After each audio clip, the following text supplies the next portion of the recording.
नमस्कार दोस्तों, हाजिर हैं एक और बहुत ही सुंदर कथा के साथ। तो दोस्तों, आपसे निवेदन है, अगर चैनल पर नए हैं तो चैनल को सब्सक्राइब ज़रूर करें और एक प्यारा प्यारा कमेंट भी कर दिया करें।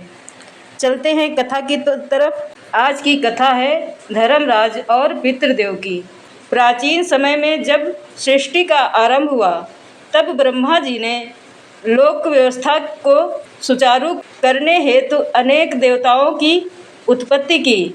उन्हीं में से एक उत्पन्न हुए धर्मराज वे सूर्यदेव के पुत्र तथा छाया के गर्भ से उत्पन्न हुए। उनका स्वरूप गंभीर और तेजस्वी था। धर्मराज का जन्म इस उद्देश्य से हुआ कि वे जीवों के कर्मों का लेखा जोखा रखें और मृत्युलोक में न्याय की व्यवस्था कायम करें। यमराज के रूप में वे मृत्यु के देवता बने। उन्हीं की आज्ञा से जीव आत्माएं मृत्यु के उपरांत यमलोक पहुँचती हैं और उनके कर्मों के आधार पर स्वर्ग, नरक या पितृलोक में भेजी जाती हैं। चित्रगुप्त, जिन्हें धर्मराज ने स्वयं नियुक्त किया, हर प्राणी के अच्छे और बुरे कर्मों का लेखा रखते हैं। धर्मराज निष्पक्ष न्याय के लिए विख्यात हुए। धर्मराज के साथ ही पितृदेवों का भी सृजन हुआ। वे दिव्य आत्माएं थीं, जिन्होंने अपने जीवन में धर्म और सत्कर्म किए और देह त्याग के बाद पितृलोक में निवास करने लगे। पितृलोक चंद्रमा और सूर्य के मध्य स्थित बताया गया है। यहाँ वे आत्माएं रहती हैं जो अभी मोक्ष प्राप्त नहीं कर पाईं, परंतु अपने वंशजों की उन्नति की कामना करती हैं। पितृदेव अपने वंशजों से श्राद्ध और तर्पण की अपेक्षा रखते हैं। मनुष्य जब श्रद्धापूर्वक जल, तिल, अन्न और पिंड अर्पित करता है, तो वह सूक्ष्म रूप से पितृलोक तक पहुंचता है।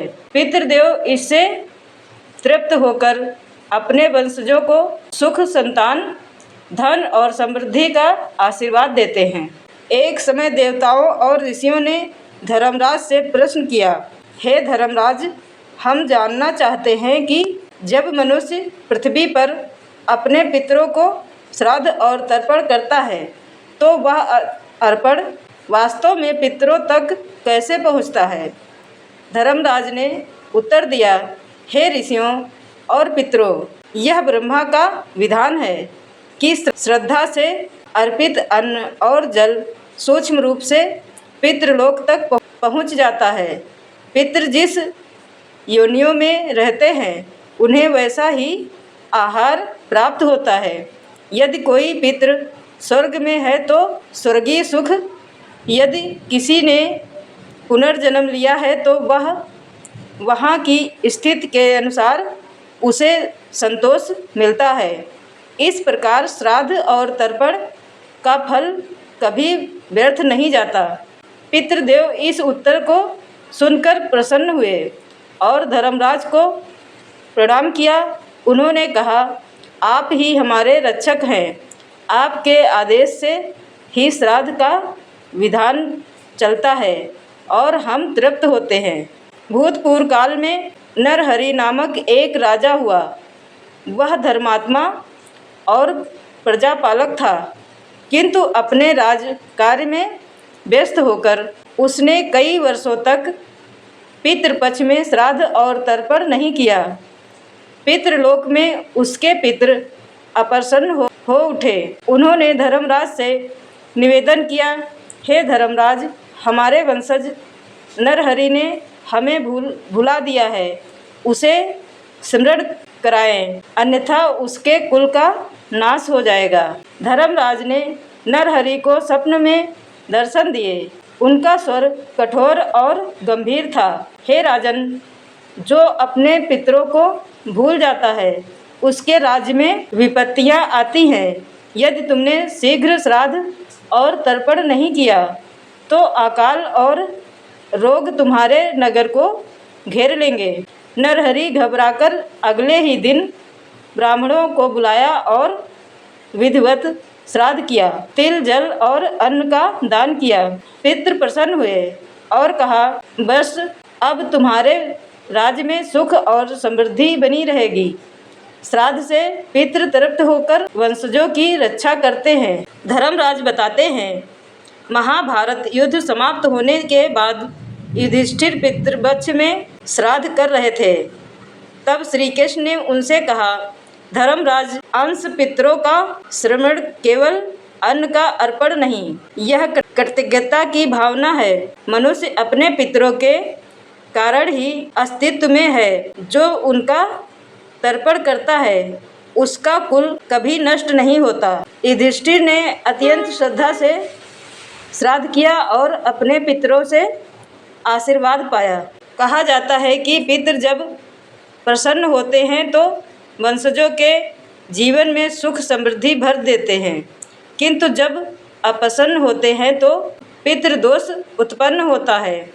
एक बार एक कुल में वंशजों ने श्राद्ध करना बंद कर दिया। पितृ अप्रसन्न होकर बोले, हमारे तर्पण के बिना तुम सुखी नहीं रह सकते। फिर उस कुल में संतानहीनता और दरिद्रता का संकट आ गया। जब वंशजों ने आचार्यों से उपाय पूछा तो उन्होंने पितृपक्ष में विधिवत श्राद्ध और दान करने का आदेश दिया। जैसे ही यह कर्म हुआ, पितृ तृप्त हुए और आशीर्वाद दिया, अब तुम्हारा कुल पुनः समृद्ध होगा।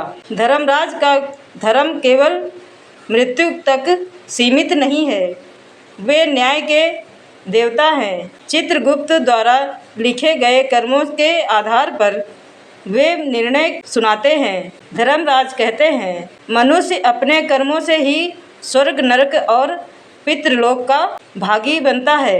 पितरों का तर्पण भी एक पुण्य कर्म है। जो वंशज अपने पितरों का तर्पण करता है वह पुण्य का अधिकारी होता है, और जो उन्हें भूल जाता है वह पितृदोष का भागी बनता है। पितृलोक का श्रवण गरुड़ पुराण और विष्णु पुराण में मिलता है।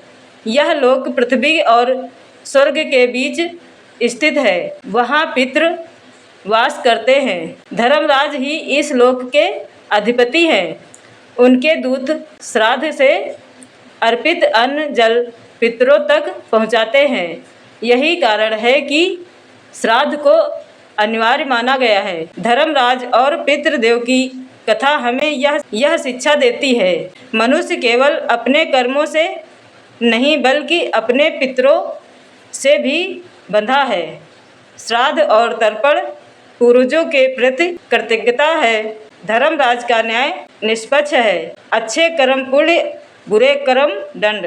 पितृदेवों का आशीर्वाद वंश की रक्षा करता है। इस प्रकार धर्मराज और पितृदेवों की कथा हमें यह समझाती है कि जीवन और मृत्यु का रहस्य कर्म और कृतज्ञता में छिपा है।